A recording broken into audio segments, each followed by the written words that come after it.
কোন ধরনের ত্রুটি আছে।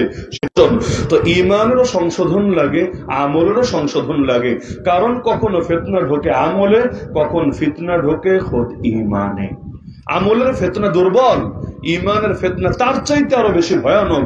কারণ ঈমানে যদি ফিতনা ঢোকে, জাহান্নাম ছাড়া আর কোনো উপায় থাকবে না। এই জামানায় বাংলাদেশের মুসলমানদের ঈমানে অনেক বড় বড় ফিতনা ঢুকে গিয়েছে। এমন এমন ফিতনা, ওমা ইউমিনু আকসারুহুম বিল্লাহি ইল্লা ওয়া হুম মুশরিকুন। বিপুল সংখ্যক মানুষ আল্লাহর উপর ঈমান রাখে এমন অবস্থায় যে একদিকে তারা শিরিকে জড়িয়ে থাকে, তো এমন শিরিক, এটা যে শিরিক সেই অনুভূতি তারা হারিয়ে ফেলেছে। কোন কোন দিক থেকে বিস্তারিত আলাপের সুযোগ নাই, আমি দুই একটা উপমা দেব, এরপরে আলোচনার ইতি টানবো ইনশাআল্লাহ। এক নম্বরে, আমাদের এই দেশের অধিকাংশ মানুষ যেই শিরিকের মুখোমুখি হচ্ছে এবং যেই লাইনে অধিকাংশ মানুষকে ফিতনায় ফেলা হচ্ছে, আমি বলবো না যে এই দেশের অধিকাংশ মানুষ মূর্তি পূজার এই ফিতনায় লিপ্ত হবে, কারণ মুসলমানকে যদি লক্ষ কোটি টাকাও দেওয়া হয়, এমনকি তাকে যদি জানে মেরে ফেলাও হুমকিও দেওয়া হয়, তবু এমন মুসলমান কমই আছে টাকার কাছে বিক্রি হয়ে অথবা মৃত্যুর ভয়ে মূর্তির সামনে সিজদায় লুটিয়ে পড়বে। এজন্য কাফের মুশরিকরাও দীর্ঘ গবেষণা করে খুব ভালো করে জানে যে মুসলমানদেরকে এখন ডাইরেক্ট কাফের হওয়ার প্রস্তাব দিলে কিছুতেই কাফের হবে না, কাফের তো হবেই না, উল্টো যে প্রস্তাব দেবে ওর মুখে দাঁত একটা ওর বাকি রাখবে না। এজন্য ওরা এখন ভিন্ন তরিকায় সেই সম্রাট আকবরের ধর্মের মতো, সম্রাট আকবর একটা ধর্ম বানিয়েছিল আপনারা জানেন, দ্বীন-এ ইলাহি, যেখানে 1 চামচ ছিল ইসলাম, 2 চামচ ছিল হিন্দু ধর্ম। এখন 3 চামচ জিনিস মিশিয়ে 1 গ্লাস শরবত বানিয়েছিল, এই শরবত তার অনুসারীদেরকে সে খাওয়াতো। এখন ইসলাম আর হিন্দু ধর্ম মিলে নতুন ধর্ম যদি বানানো হয়, ওটা মেনে কি জান্নাতে যাবে না জাহান্নামে যাবে? হালাল দুধ, পবিত্র দুধের সঙ্গে 1 ফোঁটা যদি গরুর মূত্র মিশ্রণ করা হয়, যেমনটা অনেক দোকানেও করে, অন্য ধর্মের দোকানে মিষ্টির সাথে, দইয়ের সাথে, রসমালের সাথে মিশিয়ে থাকে, তা হালাল পিওর পবিত্র দুধের সাথে 1 ফোঁটা যদি হারাম মিশ্রিত করে, সেটাকে হালাল থাকে না হারামে পরিণত হয়। তা আমাদের ঈমানটা নিয়ে যেতে হবে আল্লাহর কাছে পূর্ণাঙ্গ ভাবে। যদি এমন হয় ঈমানের সবই তো ঠিক আছে, তাহলে 2টা কুফর আর 3টা শিরিক ঈমানের মধ্যে ঢুকে পড়েছে, বাকি ঈমান পুরোপুরি পাকা আছে। যেমন আল্লাহ মানে, রাসূল মানে, আখিরাত মানে, ফেরেশতা মানে না, ফেরেশতা তার কাছে ভুয়া কল্প কাহিনী মনে হয়, বাকি সব ঠিক আছে। আমাকে বলেন, সে মুসলমান আছে না বেঈমান হয়ে গেছে? কাদিয়ানি নাম শুনেছেন আপনারা? কি পছন্দ করেন না ঘৃণা করেন? কাদিয়ানিদের মুসলমান মনে করেন না কাফের মনে করেন? কেন কাফের মনে করেন? অপরাধ কি, পাপ কি? তারা কি নামাজ পড়ে না? তারা কি রোজা রাখে না? তারা কি দান সদকা করে না? তারা কি মসজিদ বানায় না? এমনকি তারা তো বাইতুল্লাহও যায়, হজ উমরা পর্যন্ত করে, এই বাংলাদেশ থেকে গিয়েও করে। কারণ পাসপোর্টে লেখা আছে মুসলমান, আইডি কার্ডে লেখা আছে মুসলমান। যখন ভিসার আবেদন করে, সৌদি এম্বাসি তো আর জানে না যে উপরে মুসলমান লেখা থাকলেও ভেতরে আসলে অমুসলিম, ভিসা দিয়ে দেয়, ওরা মক্কায় যায়, মদিনায় যায়, অথচ অমুসলিম কারোর জন্য মক্কা মদিনায় প্রবেশ করা জায়েজই নাই। তাহলে এই যে এত নামাজ পড়ে, রোজা রাখে, হজ করে, দান সদকা করে, মসজিদ বানায়, এত কিছু করে, বিনিময়ে কি ওরা জান্নাতে যাবে না জাহান্নামে যাবে? সন্দেহ আছে কারো? ঈমান যদি না এনে কাদিয়ানি অবস্থায় মরে, জাহান্নামে যাবে। কেন? সব ধরলাম ঠিক আছে, কিন্তু এই যে 2টা লাইনে যদি ধরি ফিতনা ঢুকেছে। এক হলো খতমে নবুয়তের আকীদা, যে আমার নবীকে নবী তো মানে, সর্বশ্রেষ্ঠ নবীও মানে, কিন্তু সর্বশেষ নবী মানে না, সর্বশ্রেষ্ঠ মানে কিন্তু সর্বশেষ মানে না। তো এই যে একটা আকীদায় গলতি ঢুকেছে, ওদেরকে আর মুসলমান বলার কোনো সুযোগই থাকে না। একইভাবে ওদের 2 নম্বর গোমরাহি হলো, ওরা জিহাদকে হালাল মনে করে না। কারণ ওদেরকে বানিয়েছে ব্রিটিশরা, মাগনা না, বিপুল পরিমাণ টাকা দিয়ে।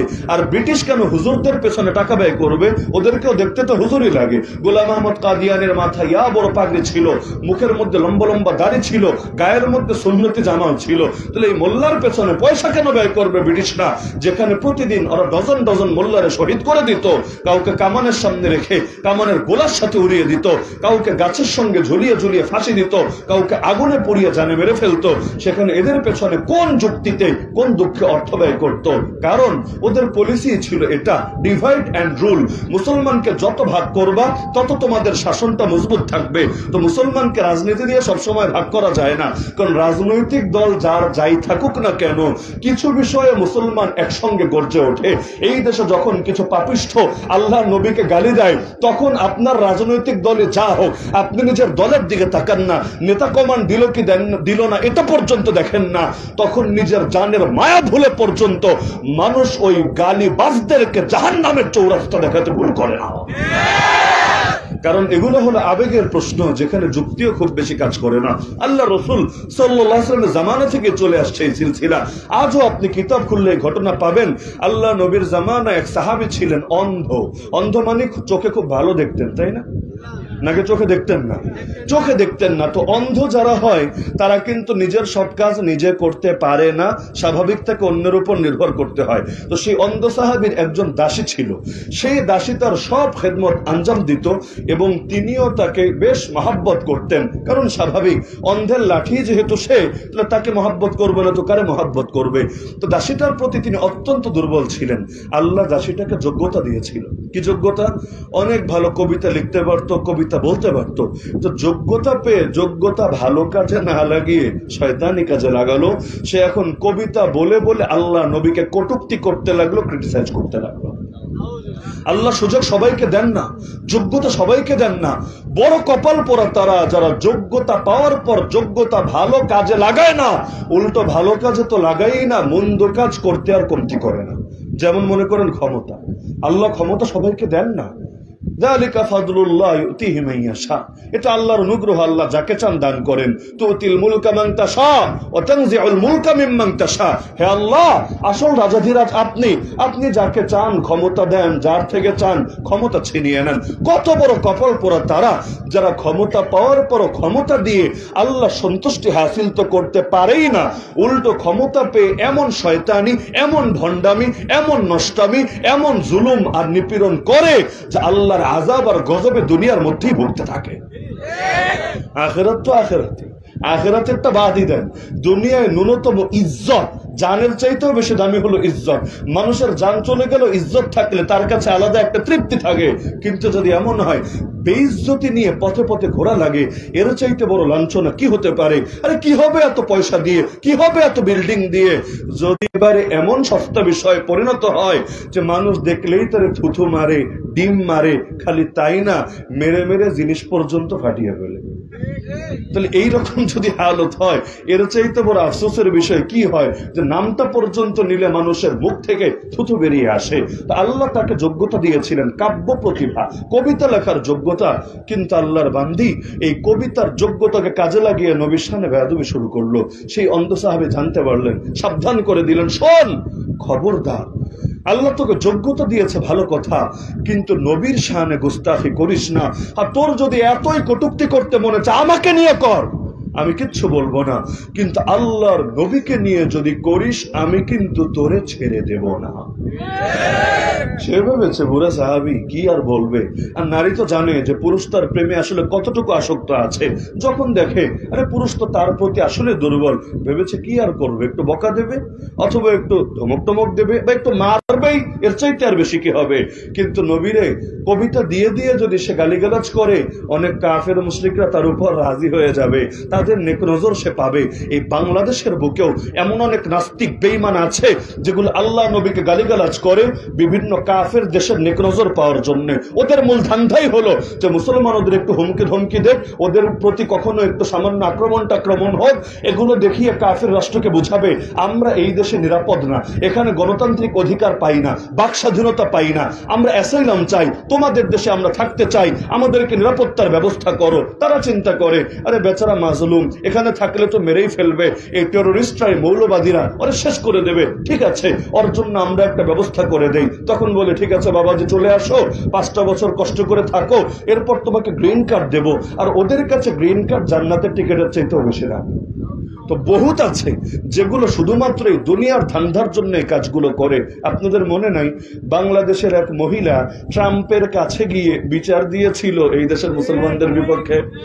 মুসলমানরা কি আর বাড়িঘর সব পুড়িয়ে দিয়েছে, মৌলবাদী আর সর্বস্ব কেড়ে নিয়েছে, অথচ সাংবাদিকরাই যাচাই বাছাই করে এলাকার মানুষদের সাক্ষাৎকার নিয়ে এটা জাতির সামনে স্পষ্ট করে দিয়েছে আসলে কোন মৌলবাদী আর মৌলবী আর কিছুই করে নাই, নিজের লোক দিয়ে নিজের ঘর জ্বালিয়েছে নাটক সাজানোর জন্য, আর পশ্চিমা বিশ্বে গিয়ে ধান্দা করে দালালি করে এই দেশের মুসলমানদেরকে হুমকি আর বিপদে ফেলার জন্য।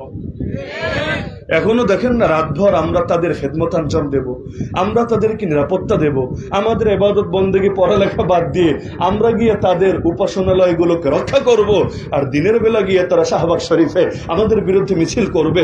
এই দেশের মুসলমানরা বড় উগ্র, বড় জঙ্গি, বড় মৌলবাদী, বড় কট্টরপন্থী, বড় সাম্প্রদায়িক উস্কানিদাতা, এদের থেকে দেশকে বাঁচাতে হবে।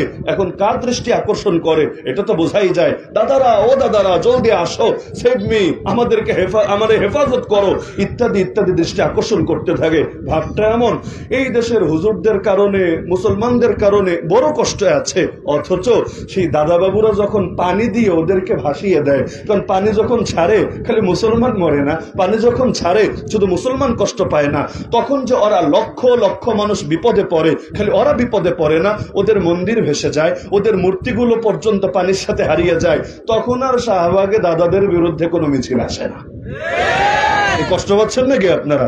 যদি তোমরা জুলুমের বিপক্ষেই হও তাহলে হুজুর জুলুম করলেও বিপক্ষে বলো, দাদা জুলুম করলেও বিপক্ষে বলো, কিন্তু হুজুর কিছু করে না তাও হুজুররে নিয়ে খেপানি দাও, আর দাদা সব করে দাদারে নিয়ে কিছু বলো না কেন? ভাসুরের নাম কি মুখে আনতে হয় না? অদ্ভুত ব্যাপার স্যাপার। আমি তো চিন্তা করি যে পরিমাণ গালি দেয় এই ভারতীয় মিডিয়াগুলো আমাদেরকে, কত রকম গালি। দেশটা নাকি আফগানিস্তান হয়ে গেছে 5 আগস্টের পরে, জানেন না আপনারা? দেশ নাকি আফগানিস্তান হয়ে গেছে, আমরা জানি নাই, ওরা সীমান্তের ওপার থেকে জেনে গিয়েছে। শুধু তাই না, এমন কি সব নাকি এখন মৌলবাদী, উগ্রবাদী, জঙ্গিবাদীদের দখলে চলে গিয়েছে। করি এই দেশের মুসলমান যদি আসলে উগ্রই হতো, আসলে যদি টেরোরিস্টই হতো, আসলে যদি সন্ত্রাসী হতো, আসলে যদি মাথা গরমই হতো, যেই পরিমাণ জুলুম ওরা করে, যেই পরিমাণ স্বৈরাচার ওরা করে, যেই পরিমাণ কষ্ট ওরা আমাদেরকে দিয়ে থাকে, তাহলে আসলে যদি উগ্র হতো, জঙ্গি হতো, এই জালেমরা তো পালানোর জায়গাও খুঁজে পেত না। এই দেশের মুসলমান ভদ্র, শান্তশিষ্ট, সুবোধ, এজন্য এত মাইটের খাওয়ার পরও বলে আমরা খেতে জানি, দিতে জানি না, তোমরা মারো, আমরা সবর দিয়ে পরিচয় দেব, রক্ত দিয়ে আমরা বিশ্বকে জানাবো আসলেই আমরা ভিকটিম, আমরা মাজলুম। তো যত যাই হোক, এটা তো আসলেই আমরা পরিচয় দিচ্ছি যে আমরা ভদ্র, আমরা সভ্য। না হলে আল্লাহর কসম করে বলি, আল্লাহর কসম, দুনিয়ার মুসলমানদেরকে এত তুচ্ছ ভাবার কোনো কারণ নাই। মুসলমান চুপ করে আছে বলেই তাদেরকে অক্ষম, অসহায় ভাবার কোনো কারণ নাই। আরে আল্লাহর দুনিয়ায় মুসলমান আছে এখন প্রায় 200 কোটি, একজন দুজন না, 313 না, 10,000 20,000 না, 1 লাখ 2 লাখ না, 1 কোটি 2 কোটি না, মুসলমান আছে 200 কোটি। এক বাংলাদেশেই তো মুসলমান আছে 10 কোটির চাইতে অনেক বেশি। তাহলে এই যে এত সংখ্যক মুসলমান, একটাবার চিন্তা করেন, যেই সব দেশে মাত্র কয়েক হাজার মুসলমান প্রতিরোধ গড়ে তুলেছে, পৃথিবীর কোন পরাশক্তি পারে নাই মুসলমানদের মোকাবেলা করতে। এই আফগানিস্তানের জমিনে কয়জন আর মোকাবেলা করেছে? কয়জন? সংখ্যাটা লাখের নিচে, হাজারের মধ্যে সীমাবদ্ধ। কিন্তু 19টা বছর পর্যন্ত সর্বস্ব ব্যয় করে, সবচাইতে বেশি টাকা পয়সা ঢেলে, এমনকি নিজে একা না, দুনিয়ার 50টার চাইতে বেশি দেশ এনে, এমনকি জাতিসংঘে পর্যন্ত নিজেদের পক্ষে সমর্থন রেখে 19 বছর, মানে 1.5 যুগেরও বেশি এত চেষ্টা করার পর কি হলো? লাস্টে তো ঠিকই বলতে হলো, ছাইরা দেমা কাইন্দা বাঁচে। তাহলে এই কয়েকজন মুসলমানের ঠেঙ্গা লিখেই অবস্থা। আবার গালি দেয় কাঠ মোল্লা, শোনেন না আপনারা কি গালি দেয়? কাঠমোল্লা বলে না, কাঠমোল্লা। আমি খালি চিন্তা করি, কাঠমোল্লা ঠেঙ্গা লিখেই এ অবস্থা, স্টিল মোল্লা, রড মোল্লা নামলে জানি কি হয়। কারণ কাঠমোল্লা ঠেঙ্গা লিখেই সামলাতে পারো না, আর স্টিল মোল্লা তো এখনো ময়দানে নামেই নাই। আরে 1 লাখও নামে নাই, তাতেই তোমাদের কলিজা শেষ। যেদিন 200 কোটি মুসলমান নামবে, সেদিন তোমাদের পরিণতি কি হবে? এই যে আপনারা দেখেন ফিলিস্তিনের জমিনে মায়ের খাচ্ছে ঠিক আছে, 70 বছরের বেশি সময় ধরে, সে 1948 থেকে আজ 2024, কিন্তু অস্তিত্ব তো হারা হই নাই, নিঃশেষ তো আমরা হই নাই। এমনকি গত বছর 7ই অক্টোবর থেকে তুফানুল আকসা যে ঢেউ উঠেছে, আজকে সেপ্টেম্বর মাস না, সেপ্টেম্বরে মোটামুটি অর্ধেক চলে যাচ্ছে, এখন এত দামি দামি গোয়েন্দা সংস্থা, এত উন্নত উন্নত প্রযুক্তির অস্ত্র, আরে কিসের আয়রন ডোম, কিসের কি কত কি, কিন্তু আল্লাহ শক্তির সামনে কোন শক্তি কাজে আসছে না। অথচ মুজাহিদিন কয়জন বলেন, সব মিলিয়ে কয় হাজারই হবে সংখ্যাটা। এমনকি পুরা গাজার মধ্যে অধিবাসী মাত্র 2.3 মিলিয়ন, মাত্র 23 লাখ, মাত্র 23 লাখ, যার মধ্যে বুড়া আছে, গুড়া আছে, নারী আছে, আহত আছে, বন্দী আছে, কত কি আছে। তো এরপর যেই কয়জন মাত্র নেমেছে, এদের মায়ের খেয়ে খেয়ে অবস্থা। তো মুসলমানদেরকে খেপাও কিসের জন্য? মুসলমান শান্ত থাকতে চায়, শান্ত থাকতে দাও, না হলে 10,000 20,000 ঠ্যাঙ্গানি খেয়ে যখন টিকতে পারো না, এই দেশের 10 কোটি মুসলমানও যদি একসঙ্গে নেমে যায়, তাদের মোকাবেলা করা কিছুতেই তোমাদের সাধ্যের কথা না। এই কথাগুলো কি অবিশ্বাস্য মনে হয় আপনাদের কাছে? পৃথিবীর কে আছে যে মুসলমানের সামনে দাঁড়াতে পারে, যে নামেই মরতে কোন জিনিসের ভয় তাকে সরিয়ে দিতে পারে?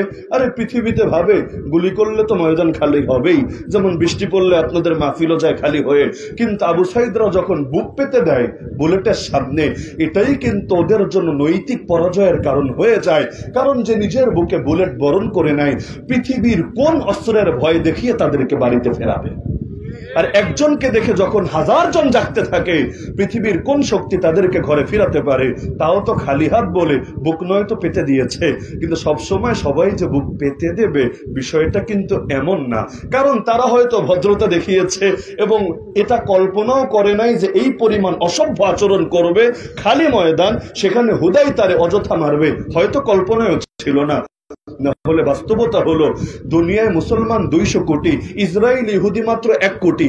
সংখ্যাটা দেখেন, দুনিয়ায় মুসলমান প্রায় 200 কোটি, ইসরায়েলে মুসলমান 1 কোটির সামান্য কিছু বেশি।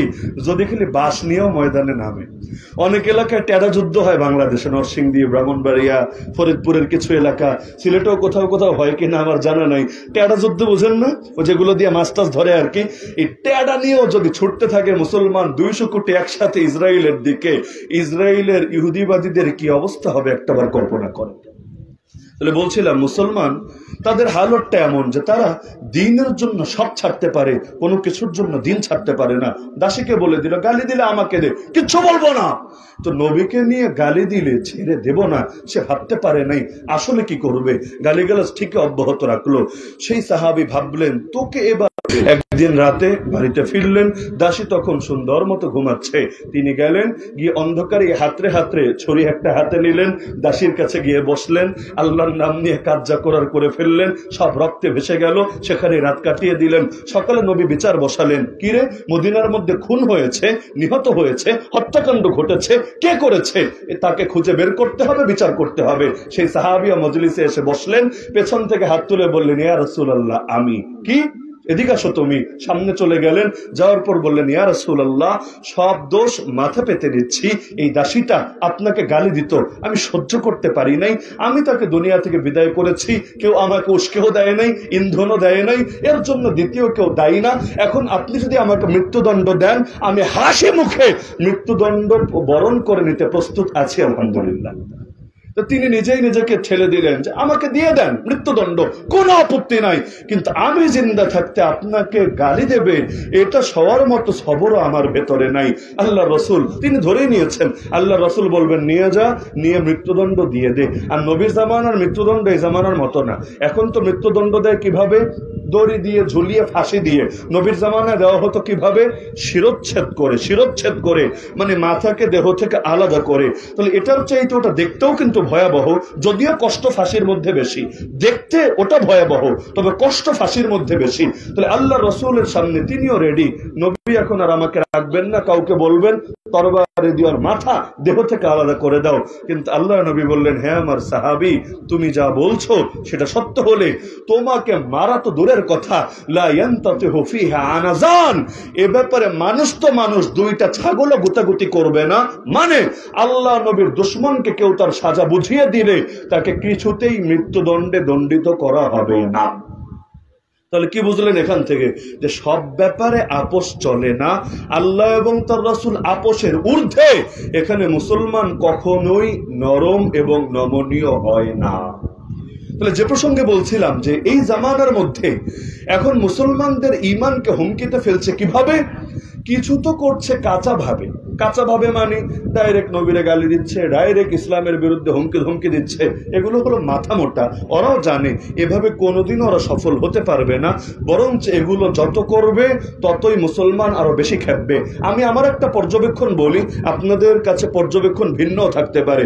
আমার কাছে মনে হয় এই দেশে যতবার ইসলাম আর মুসলিম উম্মার উপর জুলুম হয়েছে, ততবার হকের কথা আগের চাইতে আরো 10 গুণ বেশি উচ্চারিত হয়েছে।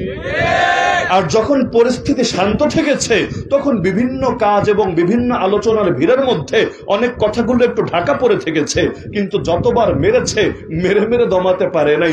একজনকে জেলে ঢুকালে 10 জন তৈরি হয়েছে, একজনকে শহীদ করলে 1000 জন নতুন করে চেতনায় উজ্জীবিত হয়েছে। এমনকি এক মুফতি আমিনে চলে গিয়েছে দুনিয়া থেকে আরো 10-11 বছর আগে। তাতে কি এখন ঘরে ঘরে মুফতি আমিনীর চেতনার উত্তরসূরি পয়দা হয়ে গিয়েছে। তাহলে মুসলমানকে মেরে মেরে দমানো যায় না, ওরাও খুব ভালো করে জানে। তাহলে দ্বিতীয় তরিকাটা ওরা অ্যাপ্লাই করার চেষ্টা করে, সেটা হলো মুসলমানের ঈমানের মধ্যে বেশি না 2-3টা বিষ ঢুকায় দাও। কারণ 2-3টা বিষ ঢুকায় দিলেই ওই ঈমানের দাম আর আল্লাহর কাছে থাকবে না। এখন এক একজনকে এক এক লাইনে ওরা পঙ্গু করার চেষ্টা করে। সবচাইতে বেশি যেই লাইনে আমাদের ঈমানকে বরবাদ করতে চায়, সেটার নাম ধর্ম নিরপেক্ষতাবাদ। এটা নিয়ে তো খুব আলোচনা হয় আমাদের সমাজে, তাই না? হয় না। কিন্তু ধর্ম নিরপেক্ষতাবাদ এমন একটা শিরিক যেটা অধিকাংশ মানুষের ঈমানই ভেতরে থাকতে দেয় না। ধর্ম নিরপেক্ষতাবাদ মানে বুঝেন? যেটা ইংলিশ সেকুলারিজম শব্দের অনুবাদ। আমি এটা বলছি এজন্য, এখানে যারা আছেন আমি মনে করি এটা প্রত্যেকের জানা দরকার, নিজের জন্য, নিজের যে বাচ্চা কাচ্চারা লেখাপড়া করছে ওদের জন্য, নিজের খানদানকে জাহান্নাম থেকে বাঁচানোর জন্য। কারণ ঈমানের ভেতর যদি শিরিক ঢুকে যায়, আমল করতে করতে, নামাজ পড়তে পড়তে কপালে দাগ ফালিয়ে দিলেও জান্নাতের আশা করা যাবে না। দরকার আছে নাকি নাই? ইংলিশের শব্দ সেকুলারিজম, বাংলা অনুবাদ করা হয় ধর্মনিরপেক্ষতাবাদ। যদিও যেই বলদে অনুবাদটা করেছে ও না ইংলিশ পারে না বাংলা পারে। বাস্তবতা এটা, না সেকুলারিজম বোঝে না ধর্মনিরপেক্ষতাবাদ শব্দের অর্থ বোঝে। কেউ যদি আলুকে পটল বলে, আলু চেনেন? পটল চেনেন? কেউ যদি আলুকে পটল বলে, এর দ্বারা 2টা জিনিস প্রমাণিত হয়, একটা না 2টা জিনিস প্রমাণিত হয়। 1 নম্বরে বেচারা আলুও চেনে না, 2 নম্বরে বেচারা পটলও চেনে না। কোন একটা যদি চিনতো তাহলে অন্তত আলুরে পটল বলে চালিয়ে দিত না। তাহলে কেউ যদি বলে সেকুলারিজম মানে ধর্মনিরপেক্ষতাবাদ, সে সেকুলারিজমে চেনে না, সে ধর্মনিরপেক্ষতাবাদও চেনে না, বাংলাও পারে না, ইংলিশও পারে না। এজন্য অনুবাদ করার সময় লুজ কানেকশন, স্ক্রু ঢিলা, ঠিকঠাক মতো অনুবাদটাও করতে পারে না। তারপরও বাদ দিলাম, ওই তর্ক বাদ যে ইংলিশ সেকুলারিজম আর এটা 1 কিনা না 2, রাখেন সেটা। তো ধর্মনিরপেক্ষতাবাদ মানে কি? যে কিছু লাইনে আপনি ধর্মের পক্ষ নেবেন না। আর মানে তো এটা যে কিছু লাইনে আপনি পক্ষ নেবেন না। মানে কি? মসজিদে আসবেন, ধর্মের পক্ষে থাকেন, মাদ্রাসায় আসবেন, হ্যাঁ ধর্ম নিয়ে চলেন, মাহফিলে আসবেন, তাবলীগে যাবেন, মার্কাজে যাবেন, খানকায় যাবেন, হ্যাঁ ধর্ম নিয়ে চলেন। রাজনীতিতে আসবেন, ধর্ম সাইডে রাখেন, পার্লামেন্টে ঢুকবেন, ধর্ম পকেটে রাখেন, আইন আদালতে যাবেন, আরে ধর্মের নামটা আপাতত মুখে আইনেন না। আর সভ্যতা, সংস্কৃতি, শিক্ষা ব্যবস্থা, এখানে ধর্ম টানলে কি হয়? এই আধুনিক যুগে এসব কিছু চলে না। তো এরকম বিভিন্ন জায়গায় ধর্ম সাইড করা হয় নাকি হয় না? আরে হয় নাকি হয় না? এমনকি এগুলো নিয়ে কথা বলতে চাইলে অনেকে পর্যন্ত সহ্য করতে পারে না। এই যে রবিউল আউয়াল শুরু হয়েছে, অনেক জায়গায় নতুন ফাইজলামি চলছে, আল্লাহর নবীর নামে নাচ গাওয়া হচ্ছে ঢোল তবলা বাজিয়ে বাজিয়ে। আরে এটা কোন ধরনের ফাইজলামি? যেই নবী দুনিয়াতে এসেছেন বাদ্যযন্ত্র ভেঙে গুড়িয়ে দেওয়ার জন্য, যেই নবী নিজে বাদ্যযন্ত্র এতটা ঘৃণা করতেন, কোথাও যদি বাদ্যযন্ত্রের আওয়াজ শোনা যেত, আল্লাহ নবী কানে আঙ্গুল দিতেন যাতে করে মিউজিক তার কানে না আসে। তুমি গান গাইবা, গাও না।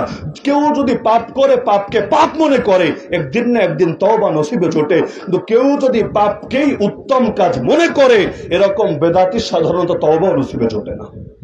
এজন্য দেখবেন পাপীরে দিনদার বানিয়ে ফেলছেন সহজে, অমুসলিমকে দাওয়াত দিয়ে মুসলমান বানিয়ে ফেলছেন সহজে, আর বেদাতির পেছনে মেহনত করতে করতে করতে করতে মাথার চুল পাকিয়ে ফেলবেন, ওরে আর লাইনে আনতে পারবেন না। ও বলবে বিচার যাই হোক তাল গাছ কিন্তু আমারই থাকবে। কিরকম বেদাতিদের ক্ষেত্রে সমস্যাটা হয় না? মানে কেন জানি বুঝতে চায় না, কোথায় জানি এদের অন্তরের মধ্যে মোহরটা মারা থাকে। তাহলে নবীর নামের সাথে কেউ যদি বাদ্যযন্ত্র মিশিয়ে দেয়, সে কিন্তু এটাকে পাপ মনে করে না, বরং মনে করে ইশকে রাসূল, নবী প্রেম। আরে নবী প্রেম হবে কি বেদাত দিয়ে? নবী প্রেম হবে কি হারাম দিয়ে? নিয়ত ভালো হলেই কি কাজ যাবে ভালো হয়ে? নিয়ত হলো বাচ্চা হলে মাদ্রাসায় ভর্তি করাবে, বিয়ে তো করে নাই, বাচ্চা কিভাবে হবে? চিন্তা করছে জিনার দ্বারাই বাচ্চা হোক না, নিয়ত ভালো, তবে বাচ্চাটারে খারাপ লাইনে দেব না, মাদ্রাসায় দেব, এই নিয়তে তার জন্য জিনা করা জায়েজ হবে? আরে নিয়ত ভালো হলে কি কাজ ভালো হবে নাকি? কারণ নিয়ত হলো যে তার মাথায় ব্রেন খুলবে, বিভিন্ন রোগ থেকে শরীর বাঁচবে। এর জন্য কি করলো? এজন্য গরুর মূত্র আর গরুর গোবর পান করতে শুরু করে দিল, যেমন আমাদের অনেক দাদাবাবুরা করে। করোনার সময় অনেকে চিকিৎসাও খুঁজে পেয়েছে।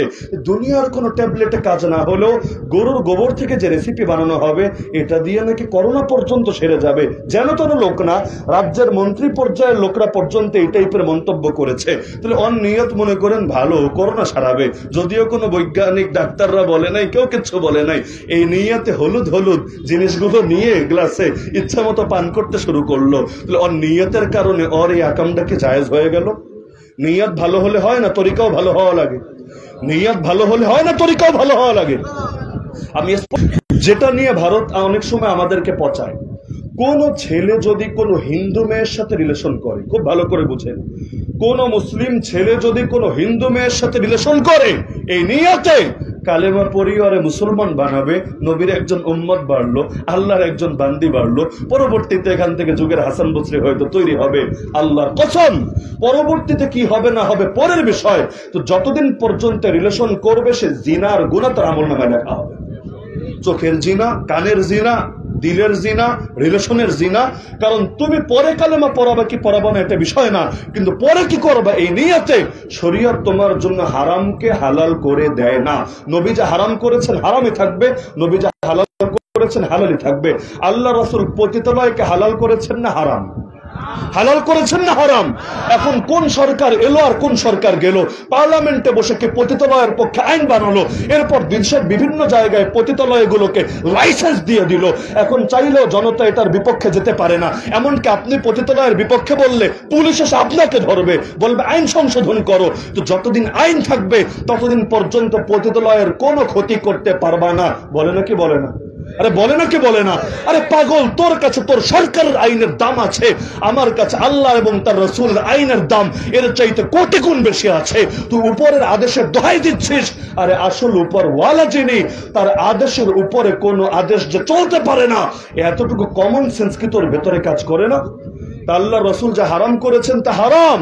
এখন যত সরকার মনে চায় লাইসেন্স স্বর্ণ দিয়ে বানিয়ে যদি ঝুলিয়ে রাখে, তবু এটা হালাল হবে না, হারামই থাকবে। আল্লাহ রসুল মদকে হালাল করেছেন না হারাম? এখন যদি ওরা লাইসেন্স দেয় সবাইকে, না নায়ক হলে, নায়িকা হলে, গায়ক হলে, গায়িকা হলে, রাষ্ট্রের ভিআইপি সদস্য হলে, ওরা যদি লাইসেন্স দেয়, এর দ্বারা হালাল হবে না হারাম? আল্লাহ এবং তার রাসূল মানুষকে অন্যায়ভাবে খুন করা হালাল করেছেন না হারাম? আরে হালাল না হারাম? এখন তুমি পুলিশে হও, তুমি র্যাবি হও, তুমি যা মনে চায় তা হও, তোমার অফিসার বলুক, তোমার নেতা বলুক, তোমার নেত্রী বলুক, আর এলাকার চামচারা বলুক, কে বললো দেখার বিষয় না। আল্লাহ যার বুকে গুলি চালানো হারাম করেছেন চাকরি বাঁচানোর অজুহাতে, প্রমোশনের অজুহাতে, তুমি তার বুকে গুলি করতে পারো না। যদি করো, কিয়ামতের দিন সেই তোমাকে জান্নাতে যেতে দেবে না। যে কিয়ামতের দিন আল্লাহ গরুরে পর্যন্ত বিচার করবেন। গরু শিং ছিল না বলে খালি গুতো খেয়েছে, দিতে পারে নাই, আল্লাহ তারে শিং দিয়ে দিবেন, এবার তুই গুতা, তোর মনের খুব মিটা। তো এই যে মাজলুমদের বুকে গুলি চালানো হয়, আল্লাহ তাদেরকে দাঁড় করাবেন না? আল্লাহ তাদেরকে জিজ্ঞাসা করবেন না? আরে কোরআনের মধ্যে আছে ওয়াইদাল মাউউদাতু সুইলাত, জাহেলি যুগে যেই ছোট ছোট মেয়েগুলোকে জ্যান্ত দাফন করে ফেলা হয়েছিল। অপরাধ কি? অপরাধ এটাই, কেন তারা মেয়ে, অথচ মেয়ে হওয়া তাদের হাতেও না, তাদের বাপ মায়ের হাতেও না। কার হাতে? তাদেরকে যে জ্যান্ত দাফন করা হয়েছে। আল্লাহর কোরআন বলছে 30 নম্বর পারায়, কিয়ামতের দিন তাদেরকে উঠিয়ে প্রশ্ন করা হবে, বলতো ছোট্ট, বিআইয়ি যামবিন কুতিলাত, কোন অপরাধের কারণে তোকে হত্যা করা হয়েছে? কি জবাব দিবে বাচ্চাগুলো? বলবে, আল্লাহ তুমি যে আমাকে মেয়ে বানিয়েছিলা, এই অসভ্যদের চোখে সেটাই ছিল অপরাধ। তাহলে এই যে আজকাল যারা হকের পক্ষে থাকার কারণে, দ্বীনের পক্ষে থাকার কারণে, শরীয়তের পক্ষে থাকার কারণে যাদের বুকে গুলি চালানো হয়েছে, যাদের কাউকে কাউকে গুম করে হত্যাই করে ফেলা হয়েছে, আরে কিছু মানুষ জানে, কিছু মানুষ জানেও না। আজও এমন তথ্য পেয়েছি যে কিশোরগঞ্জের একজন আলেম, এক মাদ্রাসার মুহতামিম সাহেব, এখন থেকে 11 মাস আগের কথা, একটা বাহিনী গোয়েন্দা সংস্থা থেকে গুম করে নিয়ে গিয়েছে। 1 মাস পর্যন্ত এমন টর্চার করেছে, আল্লাহর বান্দা সেখানেই মৃত্যুবরণ করেছে। কিন্তু এই তথ্য আজও পর্যন্ত প্রকাশ করে নাই শেখ হারুন ইজহার। সব জায়গায় তদন্ত করে যাচাই বাছাই শেষে এই মর্মে নিশ্চিত হয়ে জানিয়েছেন যে নিঃসন্দেহে তাকে হত্যা করা হয়েছে। এই যে আলেমটাকে জঙ্গিবাদের মিছে অজুহাত দিয়ে মিথ্যে ভাবে তার উপর জুলুম হলো, কারণ ওরা সত্যবাদী হলে মামলা দিল না কেন? এটাকে আদালত পর্যন্ত নেওয়ার হিম্মত করলো না কেন? কারণ ওরাও জানে আদালতে গেলে এটা টিকবে না, টেকার মতো কোনো পয়েন্ট ওরা দরকার নেই। 1 বছর জেলে ছিলাম না আমরা? আমাদের সাথে যে মামলা যাদের, তাদের কেউ কেউ 2 বছর ছিল, 3 বছর ছিল। আদালত তো ঠিকই এখন বেকসুর খালাস দিয়ে দিল, কোনো অপরাধ নেই, কোনো অভিযোগ প্রমাণিত হলো না। তাহলে এই যে জীবন থেকে সময়গুলো কেড়ে নিল, এগুলো পারবো ওরা ফিরিয়ে দিতে? তো কিয়ামতের দিন রব্বুল আলামিন সামনাসামনি দাঁড় করাবেন না?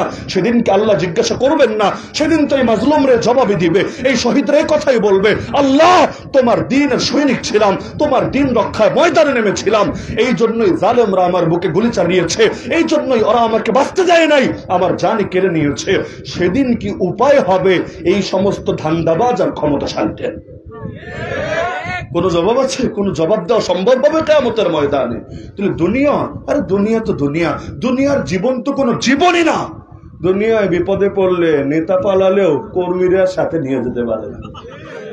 কর্মীর কি অবস্থা হয়? নেতার নয়তো স্পেশাল পাওয়ার থাকে, ভাগার কাজ ভেঙে যায়। কর্মীদের কি হবে রে ভাই? কেউ গিয়ে বর্ডার ক্রস করে তাল পাতায় শুয়ে থাকে, কেউ দাড়িটারি শেভ করে মাছের বোটে চড়ে ভাগার চেষ্টা করে, আর কতজন যে কত মাইনকা চিপায় পড়ে আছে। একজন দেখলাম খেলা হবে ডাক দিয়ে এখন সুলতানুল আউলিয়া খাজা নিজামুদ্দিনের মাজারে গিয়ে কি জানি করছে না করছে, অদ্ভুত ব্যাপার স্যাপার। তাহলে দুনিয়ায় যদি নেতারা এমনি পোল্টি মারতে পারে, এভাবে যদি নিজেদেরকে সেফ করে কর্মীদেরকে ভুলে যেতে পারে, কিয়ামতের ময়দানে কি হবে? সেদিন কি দিয়ে পাশে দাঁড়াবে? কিয়ামতের ময়দানে তো গায়ে কাপড়ও থাকবে না। দুনিয়ায় মানুষ পিটালে অন্তত একটুখানি কাপড় রাখে, পুরোটা যদি খুলেও নেয় শ্রীলঙ্কার মতো, অন্তত সতরটা ঢাকার মতো ছোট একটা কাপড় কিন্তু শরীরে রাখে। কিয়ামতের ময়দানে বেড়া আর বেড়ি, কারো গায়ে তো কোনো চুল পরিমাণ কাপড়ও থাকবে না। তো সেদিনের ময়দানে কি দিয়ে কর্মীর পাশে দাঁড়াবে? কি দিয়ে কর্মীকে রক্ষা করবে? আরো ধরবে, কর্মীদেরকেও ধরবে। গজব এক জাতির উপর না, কেউ কারো উপর দায় দিয়ে বাঁচতে পারবে না। ফেরাউন ডুবেছে, আর সঙ্গীরা ডুবে নাই। অথচ সঙ্গীদের মধ্যে প্রমোশনের জন্য কাজ করেছে, বেতনের জন্য কাজ করেছে, ফ্যামিলির জন্য কাজ করেছে, ফেরাউনের ভয়ে কাজ করেছে এমন লোক নাই? অবশ্যই আছে, শত শত হাজার হাজার আছে। কারণ ফেরাউনের রাজ্যে ফেরাউনের কথা না মানলে প্রমোশন দূরের কথা, জানেই তো মেরে ফেলবে। এমনকি তাদের কাছে টাকাও বড় বিষয় না, ফেরাউন যদি নেক নজর দেয় এটাই বড় বিষয়। জাদুঘরদের ঘটনা জানেন না আপনারা? নবী মূসাকে হারানোর জন্য জাদুঘর ডেকে আনলো, এক এলাকা থেকে না, সব এলাকা থেকে, যে গোলাপগঞ্জ জাদুঘরে নিয়ে আসো, বিয়ানীবাজারে জাদুঘর নিয়ে আসো, সব এলাকার বড় বড় জাদুঘরদেরকে এনে হাজির করো। ওই জামানায় জাদুবিদ্যাই ছিল মূল জ্ঞান। এই জামানায় যেমন বিজ্ঞান, এই জামানায় যেমন ফিলোসফি, অন্য জ্ঞানের চাইতে দাম বেশি, ওই জামানায় জাদুবিদ্যার দাম ছিল সবচাইতে বেশি। এখন হুজুরদেরকে হারানোর জন্য বিজ্ঞান দিয়ে দলিল দেয় না? আরে দেয় না? আমরা বলি আমরা আদম নবীর সন্তান, ওরা বিজ্ঞান এনে হাজির করে না। হুজুর তোমরা ভুল বলছো, আমরা তো বান্দর মামার সন্তান। কি বলে না এগুলো? ডারউইনিজম। আমরা তো বিবর্তিত হয়ে এসেছি। আগে আসলে বান্দর টান্দরে ছিলাম, পরবর্তীতে জিনগত বিবর্তন ঘটে ঘটে আমরা একটু সাইজে লম্বা হয়েছি, তবে দুষ্ট ওদের মতোই আছি। তো যারা নিজেরা বান্দরের চরিত্রে, ওরা বান্দরের আব্বা ডাকতে পারে, আমাদের আপত্তি নেই, আসলেই আপত্তি নাই। ওরা যদি নিজেরা বান্দরের আব্বা, বান্দরের বাচ্চা বলে, এটাও সমস্যা নাই। যদি হনুমানের বাচ্চা বলে, এত আপত্তি নাই। যে শিম্পাঞ্জির বাচ্চা বলে, এতর আপত্তি নাই। তোর আব্বা ডাকতে মনে চেয়েছে, ডাক গিয়ে, কিন্তু আমার মুখ দিয়ে এই ডাক বের করতে চাচ্ছিস কোন যুক্তিতে? অনেকে আছে না খালি আব্বা আব্বা আব্বা, করতে থাকে না? পুরো দেশটা ভরে ফেলেছে একজনের মূর্তি দিয়ে। কেন? এত মানুষ থাকতে একজনের মূর্তি লাগলো কেন? তিনি নাকি আব্বা, আর আব্বাকে যত বেশি দেখবে তত বেশি অন্তরের মধ্যে জজবা আসবে, চেতনা আসবে, মিল মহাব্বত পয়দা হবে। খুব ভালো কথা। তো দুনিয়ার মধ্যে এভাবে আব্বা আব্বা অনেকে করতে থাকে না কথায় কথায়? তো দুনিয়ার মধ্যে যতই আব্বা আব্বা করুক, কিয়ামতের দিন আব্বা আব্বা করলে কোনো কাজ হবে? আরে কোনো কাজ হবে? তাহলে দুনিয়ার বিষয়টা তো আলাদা, আর আখিরাতের বিষয় আলাদা। তাহলে যেই প্রসঙ্গে বলছিলাম যে ধর্মনিরপেক্ষতাবাদ মানে কি, যে আপনি কিছু লাইনে ধর্মের পক্ষে থাকবেন না। ধর্মের পক্ষে থাকবেন না তো কিসের পক্ষে থাকবেন? অধর্মের পক্ষে। জিনিস তো দুইটাই, হয়তো ধর্ম না হলে অধর্ম, মাঝামাঝি কিছু আছে নাকি? হয়তো আলো না হলে অন্ধকার, হয়তো দিন না হলে রাত, হয়তো পুরুষ নয়তো মহিলা, নাকি মাঝামাঝি কিছু আছে? ওই তৃতীয় লিঙ্গ একটা আবিষ্কার করেছে। ইসলামের দৃষ্টিতে ওই থার্ড জেন্ডার, তৃতীয় লিঙ্গ, ট্রান্সজেন্ডার এগুলো কিছু নাই। ইসলামের দৃষ্টিতে জাতি দুইটাই। কোরআন খোলেন, পৃষ্ঠায় পৃষ্ঠায় দেখবেন পুরুষ মহিলা নেকামল করলে, ইমান থাকলে জান্নাতি। তো তৃতীয় লিঙ্গের কি হবে? এরা কি সব অটো জাহান্নামী? না, বরং আল্লাহর দৃষ্টিতে লিঙ্গ দুইটাই, হয়তো পুরুষ নয়তো মহিলা। এমনকি অধিকাংশ মানুষের ক্ষেত্রে দুনিয়ায় বোঝা যায় যে সে পুরুষ না মহিলা। যাদেরকে হিজড়া বলেন, আপনারাই খেয়াল করলে বুঝতে পারবেন, অনেকগুলোর মধ্যে আপনারাই দেখে বুঝবেন এটা আসলে পুরুষ, এটা পুরুষ। হ্যাঁ, তবে সে লিঙ্গ প্রতিবন্ধী। লিঙ্গ প্রতিবন্ধী, প্রতিবন্ধী অনেক রকম হয়। দৃষ্টি প্রতিবন্ধী, সেটাও যেমন প্রতিবন্ধী, লিঙ্গ প্রতিবন্ধী, এটাও প্রতিবন্ধী। তো প্রতিবন্ধী বলে তার 3 নম্বর কিছু তো বানিয়ে দিতে পারেন না আপনি। তাহলে কাউরে দেখলে বুঝবেন পুরুষ, কাউরে দেখলে বুঝবেন মহিলা। কারে পুরুষ ফতোয়া দিবেন, কারে মহিলা ফতোয়া দিবেন, যে কোনো মাদ্রাসায় যান, যে কোনো মাদ্রাসায় যান, বেশি লাগবে না। কুদুরি শরীফ যারা পড়েছে, মুখতাসারুল কুদুরি, ওরা এই কিতাব খুলে, এই কিতাবের আলাদা অধ্যায় আছে এই সমস্ত লোকদেরকে নিয়ে, সেই কিতাবুল খুলতে পারবে। এই গুণ থাকলে পুরুষের হুকুম, এই গুণ থাকলে মহিলার হুকুম। কারণ বাপ মারা গেলে মিরাসের ক্ষেত্রেও পুরুষ মহিলার হুকুম আলাদা, অনেক ক্ষেত্রে পুরুষের হুকুম মহিলার হুকুম আলাদা। তো তারে পুরুষ বলবেন না মহিলা বলবেন? আপনারা এই মাদ্রাসায় যান, যে কোনো মাদ্রাসায় যান, যারা অন্তত এই কুদুরি কিতাবটা পড়েছে তারাই আপনারা ফতোয়া শুনিয়ে দিতে পারবে। তো ইসলামে তৃতীয় লিঙ্গ বলতে কিছু আছে? বলেন না, আছে? নাই। তার মানে সেও হয়তো এই পক্ষেও না হলে ওই পক্ষ। এখন বাংলাদেশে নতুন একটা এসেছে, এরা নাকি কোনো পক্ষই না, শরীফ হয়ে যাবে শরীফা, হাসিন হয়ে যাবে হাসিনা, মাহমুদ হয়ে যাবে মাহমুদা, এরকম একটা নতুন ক্যাটাগরি আবিষ্কার হয়েছে না? আসলে ওরা কোনোটাই না। যারা দাবি করে যে আমরা এই পক্ষ না ওই পক্ষ না, ওরা বোঝাতে চায় ওরা আসলে মাঝামাঝি। আসলে মাঝামাঝি না, ওরা অন্য পক্ষেই, কিন্তু বলার সৎসাহসটা করে না। আপনি হকের পক্ষে না হলে বাতিলের পক্ষে, মাঝামাঝি কি আমাকে বলেন যে হুজুর আমি হকের পক্ষেও না, আমি বাতিলের পক্ষেও না? সম্ভব? আপনি ইমানের পক্ষে অথবা আপনি কুফুরের পক্ষে? না হুজুর আমি ইমানের পক্ষেও না, আমি কুফুরের পক্ষেও না। তাহলে আপনি কি? যে ইমানের পক্ষে না সেই কুফুরের পক্ষে, যে কোরআনের পক্ষে না সেই ভণ্ডামের পক্ষে, যে আল্লাহর পক্ষে না সেই ইবলিসের পক্ষে, যে রাসূলের পক্ষে না সেই আবু জাহাল গমের পক্ষে। তাহলে নিরপেক্ষতা বলতে পৃথিবীতে কিছু আছে? নিরপেক্ষতা শব্দটাই একটা ভণ্ডামি, ভণ্ডামি ছাড়া ভিন্ন কিছু না। তাহলে যারা বলে ধর্ম নিরপেক্ষ, আল্লাহর কসম একটাও নিরপেক্ষ না, বরং তারা শয়তানের পক্ষে, নফসের পক্ষে, ইবলিসের পক্ষে, আমেরিকার পক্ষে, কাফের মুশরিকদের পক্ষে, ব্রিটিশদের পক্ষে, পশ্চিমা বিশ্ব থেকে যা আসবে সেটাকে অন্ধভাবে অনুসরণ করার পক্ষে। একটা ছোট্ট উদাহরণ দেব, কষ্ট লাগছে নাকি আপনাদের? বেশি একদিনে বেশি কষ্ট দিয়ে ফেলছি কিনা আমি বুঝতে পারছি না। আমরা বৃষ্টি না হলে কি করি? বৃষ্টির জন্য নামাজ পড়ি, পড়েন না আপনারা? যেটাকে বলা হয় সালাতুল ইস্তিসকা বা বৃষ্টি প্রার্থনার নামাজ। নাস্তিকরা আমাদেরকে নিয়ে টিটকারি মারে, আরে মোল্লারা তোরা আর বিজ্ঞানী হতে পারলি না, তোদের মাথায় ধরলই না যে নামাজের সঙ্গে আসলে আবহাওয়ার সম্পর্ক নাই, আবহাওয়ার সম্পর্ক ভিন্ন জিনিসের সাথে, এটার বৈজ্ঞানিক জবাব আছে। তাহলে কি হবে হুদাই এভাবে নামাজ পড়লে? টিটকারি মারে নাকি মারে না? অথচ আধুনিক যুগ সাক্ষী, আগের যুগ বাদ দেন, বলবেন হুজুর এগুলো রূপকথার গল্প, বাস্তব না। কারণ আগের এমন মুরব্বীরা আমার বলতে পারবেন, এমন হুজুরের পেছনে বহুত নামাজ আপনারা পড়েছেন, ঈদগাহ থেকে বাসায় যেতে পারেন নাই, তার আগে আলহামদুলিল্লাহ রহমতের বৃষ্টি শুরু হয়ে গিয়েছে। আগের ঘটনা রাখেন।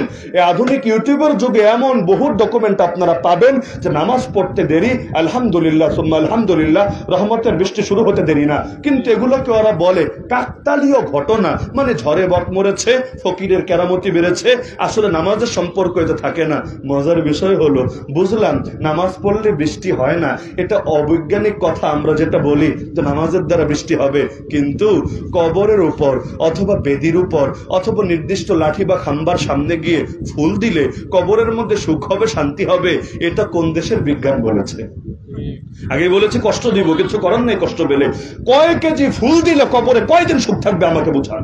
যদি বলেন হুজুর 1 কেজি দিলে 1 দিন, আর 40 কেজি দিলে একটু স্পেশাল ছাড়, একেবারে 2 মাস সুখ, আর যদি মোটা 1 বছর কবর একদম খুব সুখ আর শান্তি, এরকম যদি আসলে আমাকে বোঝাতে পারেন, আমি নিজে বাংলাদেশের প্রত্যেকটা এলাকায় গিয়ে বলবো আল্লাহর হস্তে ভাইয়েরা বেশি করে ফুল গাছ লাগাও, আর ফুলের ঘ্রাণ নাক দিয়ে না নিয়ে অথবা ফুল বউরে হাদিয়া না দিয়ে ফুলগুলো গিয়ে কবরে দিয়ে আসো, কয়টা দিন অন্তত কবরের আযাব কম থাকবে।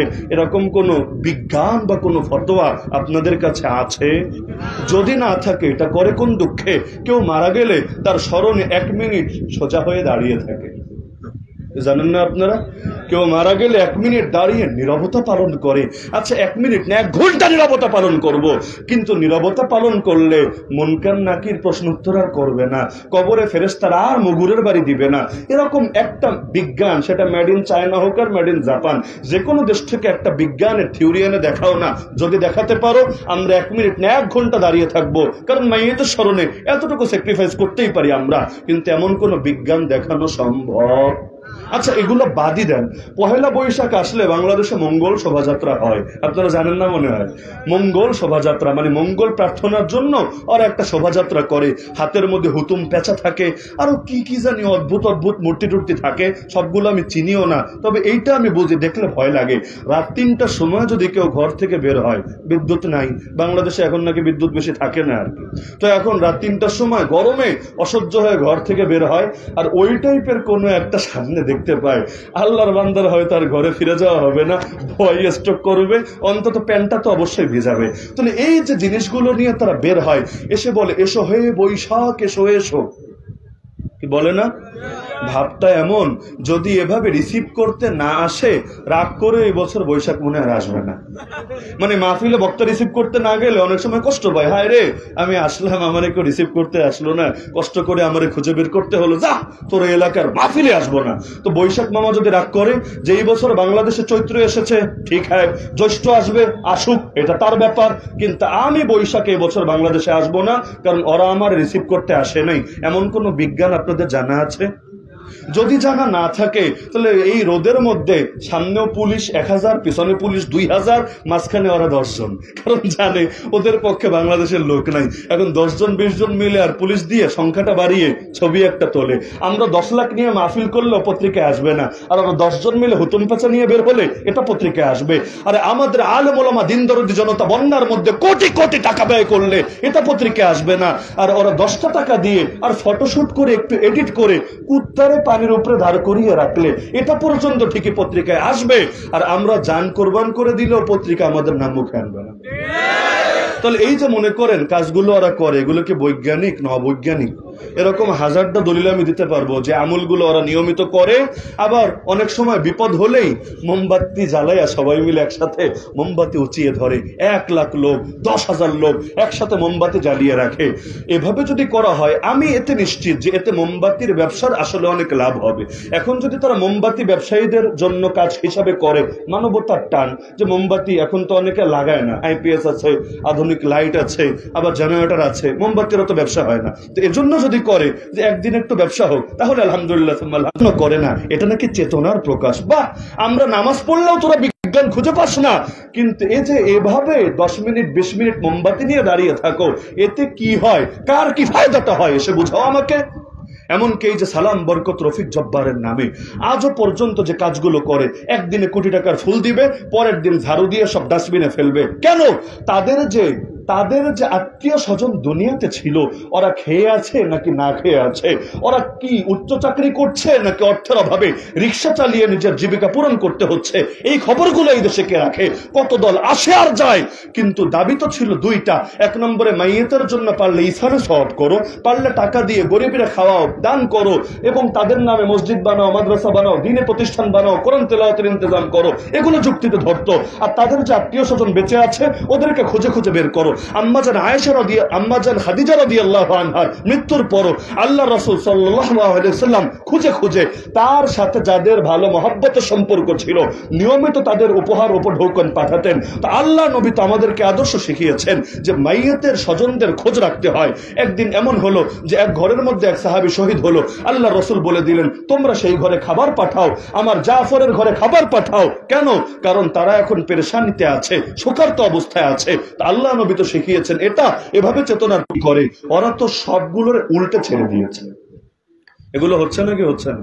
হচ্ছে নাকি হচ্ছে না? তাহলে এগুলো কোন দেশের বিজ্ঞান রে ভাই? এমন কি এমন অদ্ভুত এক আজীব কারিশমা শুরু করে দিয়েছে।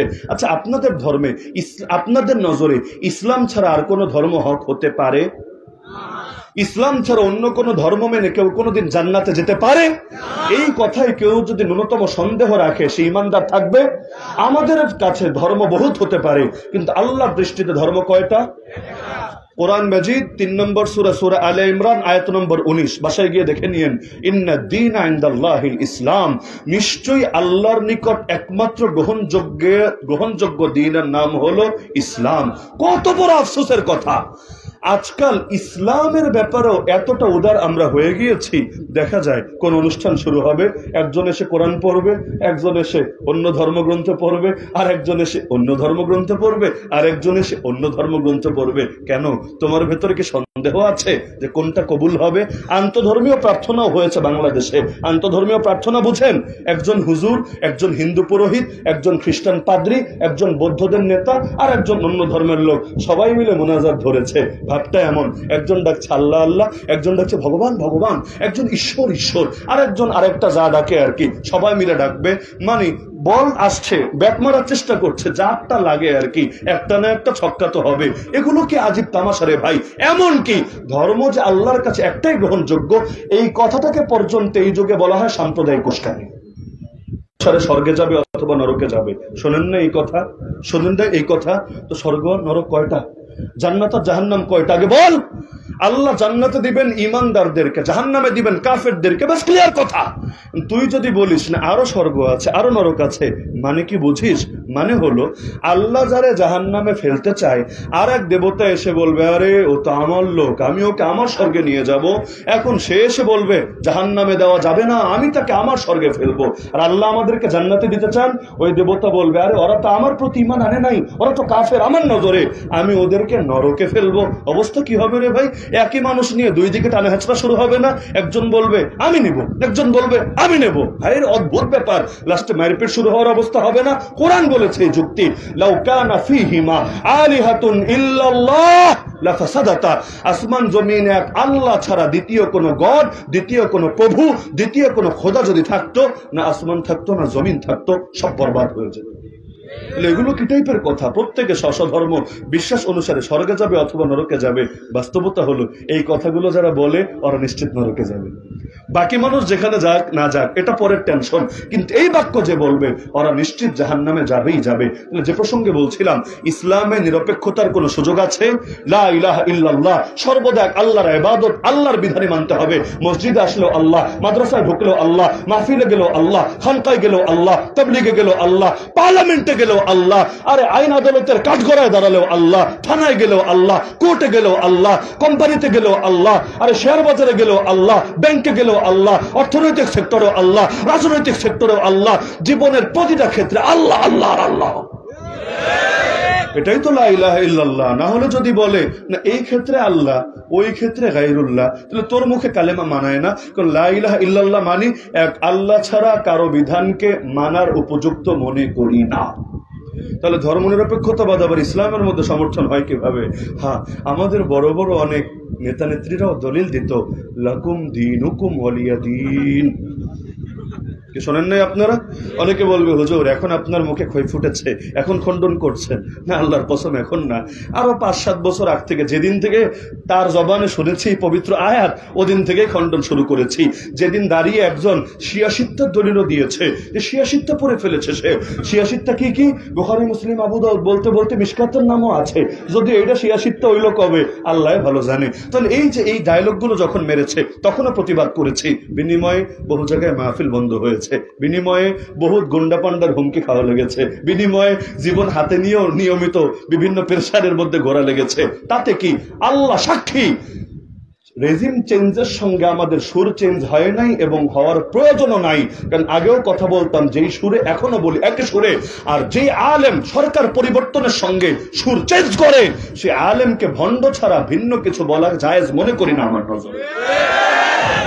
সরকার ফেরাউনি থাক আর নমরুদি থাক, হামানি থাক আর কারনি থাক, আবু জাহালি থাক আর আবু লাহাবি থাক, এর সাথে আলেমের কি সম্পর্ক রে ভাই?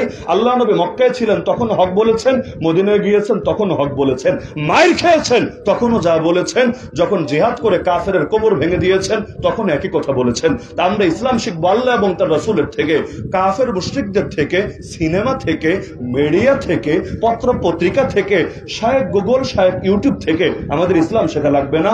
আমাদের ইসলাম শেখার জন্য আল্লাহর কোরআন আর রাসূলের হাদিস যথেষ্ট ইনশাআল্লাহ। থাকবে তো ইনশাআল্লাহ। তো ধর্ম নিরপেক্ষতাবাদ যদি কারো ইমানের মধ্যে ঢোকে, ওই ইমান কোনোদিন কবুল হবে আল্লাহর কাছে? মুসলমান মানি ধর্মের পক্ষে থাকতে হবে।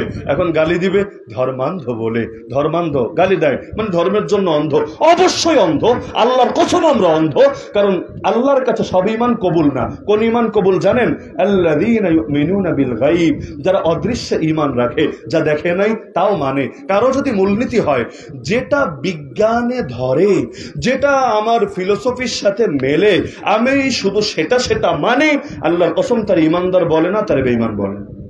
ইবলিস কেন গোমরাহ হয়েছিল জানেন? ইবাদত কম করে নাই জীবনে। আপনি কয় রাকাত নামাজ পড়েছেন বলেন? ইবলিস আপনার চাইতে লক্ষ কোটি গুণ বেশি নামাজ পড়েছে। ওর ইবাদত এই এলাকায় পুরো গোলাপগঞ্জের সবাই, গোপালগঞ্জ না, পুরো গোলাপগঞ্জের সবার ইবাদত যদি একসঙ্গে করা হয়, তবু আমার মনে হয় ইবলিসের ইবাদতের পাল্লাই ভারী হবে। ইবাদত তো কম করে নাই, তাহলে ধরা খেলো কোন জায়গায় গিয়ে? আল্লাহ এটা কি আদেশ দিলে? এটা তো মাথায় ধরে না, এটা তো আমার যুক্তিতে ধরে না, অযৌক্তিক জিনিস আমি মানতে পারবো না। কেন অযৌক্তিক? আল্লাহ আমারে বানাইলা আগুন দিয়া, ওরে বানাইলা মাটি দিয়া, আনা খায়রুম মিন, আমি না উত্তম নবীর চাইতে? নাউযুবিল্লাহি মিন যালিক। নিচের জিনিস নিচেই থাক, উপরের জিনিস নিচে আসবে কোন দুঃখে? আল্লাহর সামনে যুক্তি চলে? কোরআন হাদিসের বিধানের সামনে যুক্তির 2 পয়সা দাম আছে? তুই রাখ তোর যুক্তি, তুই তোর যুক্তি ধুয়ে পানি খা, তুই তোর ফিলোসফি পকেটে রাখ, এটা দিয়ে নিয়মিত তুই বিড়ির বদলে সিগারেটের বদলে টান মার, কোনো সমস্যা নাই। কিন্তু এই সমস্ত অপদার্থ জিনিস দিয়ে কোরআন সুন্নাহর খণ্ডন করতে আসলে মুসলমান সেটাকে কিছুতেই গ্রহণ করবে না। তাহলে ধর্ম নিরপেক্ষতাবাদের ইসলামে কোনো সুযোগ আছে? আরে সুযোগ আছে? নাই। 2 নম্বর অপশন, এটা বলে আলোচনা শেষ ইনশাআল্লাহ, কারণ একদিনে বেশি কষ্ট দিতে নেই। জিহাদ ইসলামের ফরজ বিধান না সুন্নত বিধান? জায়েজ বিধান না জায়েজ বিধান? কেউ যদি বলে জিহাদ মানে জঙ্গিবাদ, তার ইমান আছে না ইমান গেছে? এই কাজটা করেছিল কাদিয়ানীরা, এখন এই কাজটা করে কিছু নামধারী মুসলমানরা। এরা সমাজের মধ্যে ছড়াতে চায়, আরে জিহাদ বোঝো না, জিহাদ মানে নফসের লগে রেশম করা, মানে নফস ভেতরে একটা আছে না, তার সঙ্গে রেসলিং খেলা, এটার নাম হলো জিহাদ। কেমনে খেলবা? নফস ভাত খেতে চাচ্ছে না, কষ্ট করে খাবা। নফস বিড়ি টানতে চাচ্ছে না, একটু কষ্ট করে টানটন দিবা, বেশ হয়ে গেল তোমার জিহাদ। অদ্ভুত অদ্ভুত এই সমস্ত ব্যাখ্যাও কেউ দেয় না। হ্যাঁ, নফসের জিহাদের দরকার আছে, তবে সেটা এই সমস্ত ডুপ্লিকেট আর 2 নম্বরে ব্যাখ্যা দিয়ে না। নফসের জিহাদ মানে বোঝেন, মন চায় না ইবাদত করতে, মন চায় না আল্লাহর কাছে নিজের জান মাল বিক্রি করে দিতে, পয়সা দিতেও কষ্ট লাগে, জান দিতেও কষ্ট লাগে। তো মন না চাইলে না চাক, এই মন দিয়ে কি হবে? মন আমার রব না, রব আমার আল্লাহ। আল্লাহ বলেছেন বাস, এবার মন তোর ভালো লাগলেও করবো, মন তোর খারাপ লাগলে আরো দ্বিগুণ করবো। এটার নাম বলে নফসের জিহাদ। এই জিহাদ সকল মুজাহিদি করে, কারণ যারা ময়দানে যায় কারো নফস তাকে যেতে দিতে চায় না। আরে পিছনের টান সবারই আছে, বিবি বাচ্চা, বিভিন্ন দুনিয়ার ঝায় ঝামেলা সবারই আছে, এরপরও যারা প্রাণ দিয়েছে নফসের কলিজার মধ্যে পাড়া মেরে তারপরই তারা প্রাণ বিতরণ করেছে। তাহলে জিহাদকে জঙ্গিবাদ না জিহাদ ফরজ বিধান? এমন এক ফরজ বিধান যেটা কখনো ফরজের নিচে নামে না, মানে ওয়াজিব, সুন্নতে মুআক্কাদা, সুন্নতে জায়েদা, মুস্তাহাব না, ফরজ ফরজই। স্বাভাবিকভাবে ফরজে কিফায়া আর ক্ষেত্র বিশেষ ফরজে আইন, তবে ফরজের নিচে নামবে না। তাহলে এই জিহাদের মতো পবিত্র বিধান নিয়ে এই যুগে অপপ্রচার হয় নাকি হয় না? আমাদেরকে বিভিন্ন জন ছাত্র মাঝে মধ্যে দেখবেন ধরে সামনে কয়টা বই রাখবে, বই ওদের কাছে পর্যাপ্ত আছে, লাইব্রেরিতে আর কয়টা বই পাওয়া যায়, এর চাইতে বেশি বই ওরাই মজুত করে রাখে। সামনে কয়টা বই রেখে একটা শিরোনাম লাগাবে, জিহাদি বই পাওয়া গিয়েছে। কি দেখেন নাই আপনার? তাও কি কি বই? সুবহানাল্লাহ, ফাজাইলে আমল, রাসূলুল্লাহ সাল্লাল্লাহু আলাইহি ওয়াসাল্লামের জীবনী, হেকায়েত সাহাবা, এসো আর বেশি কি। এগুলো আছে, আমি বানিয়ে বলছি না, এগুলো বাংলাদেশে ঘটেছে, এগুলো জিহাদি বই। এই অপরাধে তাকে গ্রেফতার করা হয়েছে। আরে জিহাদি বই, জিহাদি বক্তা, জিহাদি ব্যক্তি, এগুলো যদি কেউ টিটকারি সুরে উচ্চারণ করে, আল্লাহর কসম সে বেঈমান হয়ে যাবে সাথে সাথে। কারণ জিহাদ কোনো মোল্লা মুন্সির শেখানো শব্দ না। জিহাদ কার শেখানো শব্দ? আরে কার শেখানো শব্দ? তো সুতরাং জিহাদের সঙ্গে যারা গাদ্দারি করবে, জিহাদকে যারা খারাপ নজরে দেখবে, ওদের মাথায় যদি পাগড়ি থাকে তাও বেঈমান, ওদের গায়ে যদি সুন্নতি জামা দেখা যায় তাও বেঈমান। কাদিয়ানীকে জন্যই বলি বেঈমান। ওরা নামাজ পড়লেও জাহান্নামী, ওরা রোজা রাখলেও জাহান্নামী, ওরা হজ করলেও জাহান্নামী, ওরা যাকাত দিলেও জাহান্নামী। হিজবুত তাওহীদ যারা জিহাদের অপব্যাখ্যা করে, অন্য অপরাধ রাখেন, এই অপরাধ করার কারণে ওরা বেঈমান হতে বাধ্য। এরকম আরো যত শ্রেণী হতে পারে, জিহাদের লাইনে যাদের চুলকানি আছে ওদের সকলের ঈমানের ট্রিটমেন্ট করা ফরজ হয়ে গিয়েছে। আচ্ছা, আমার নবী কিসের নবী? রহমতের নবী না গজবের নবী? কারো দ্বিমত আছে? দ্বিমত আছে? ওমা আরসালনাকা ইল্লা রাহমাতাল লিল আলামিন, এটা কি আমার বাক্য না কোরআনের আয়াত? আল্লাহ বলেছেন আমি আপনাকে রহমত বানিয়ে পাঠিয়েছি। কার জন্য? খালি মানুষের জন্য না, লিল আলামিন।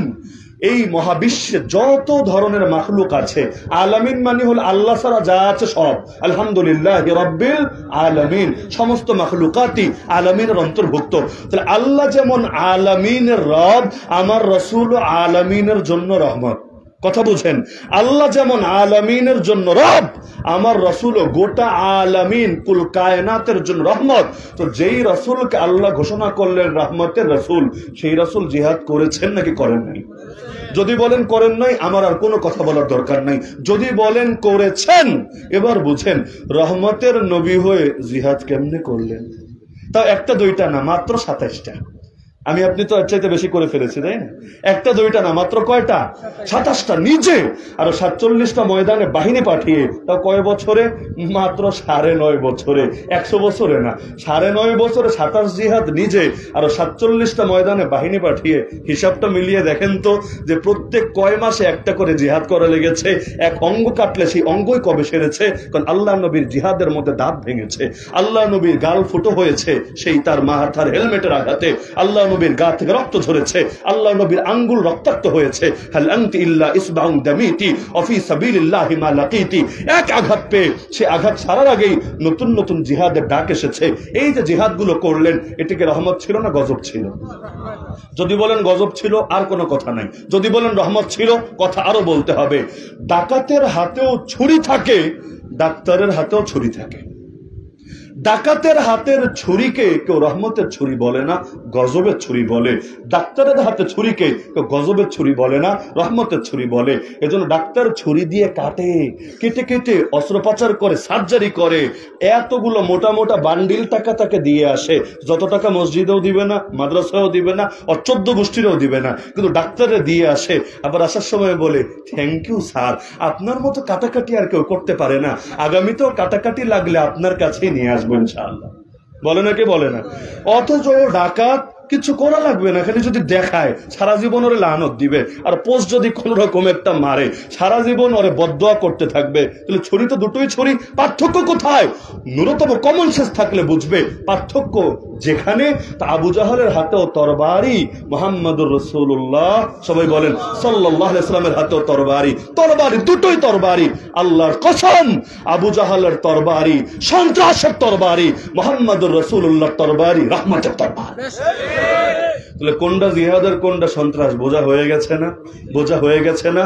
হামাসের মুজাহিদিনের হাতেও অস্ত্র, অনেক ক্ষেত্রে আধুনিক আধুনিক অস্ত্র, আর ইসরায়েলের হানাদারের হাতেও অস্ত্র। অস্ত্র তো দুটোই অস্ত্র। দুই অস্ত্র কি এক অস্ত্র? দুই অস্ত্র কি এক অস্ত্র?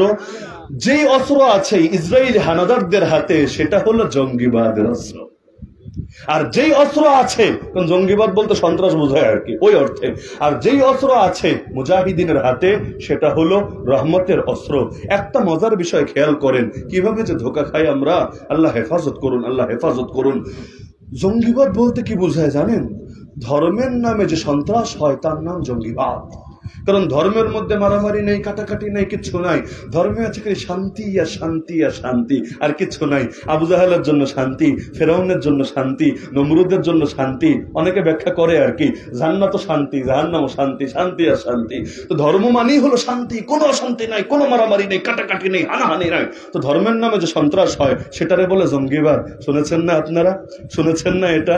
এবার আমারে বলেন, ইসরায়েল আর ইহুদিরা যে মানুষ মারে ধর্মের নামেই তো মারে। তো ধর্মের নামে ওরা নাস্তিকতার নামে মারে না, সেকুলারিজমের নামে মারে না। ওরা কোনোদিন বলে নাই ওরা নাস্তিক রাষ্ট্র বানাতে চায়, সেকুলার রাষ্ট্র বানাতে চায়। ওরা সর্বদা বলেছে ওরা ইহুদি রাষ্ট্র বানাতে চায় এবং দাজ্জালকে নেতা হিসাবে বরণ করে নিতে চায়। তাহলে ধর্মের নামে সন্ত্রাস করলেই যদি জঙ্গিবাদ বলা হয়, ইসরায়েলকে জঙ্গিবাদী বলা হয় না কেন? আর ওদেরকে জঙ্গিবাদী হিসাবে আন্তর্জাতিক নিষিদ্ধ সংগঠন হিসাবে ঘোষণা করা হয় না কেন? ওদেরকে কালো তালিকাভুক্ত করে ব্যান করা হয় না কেন?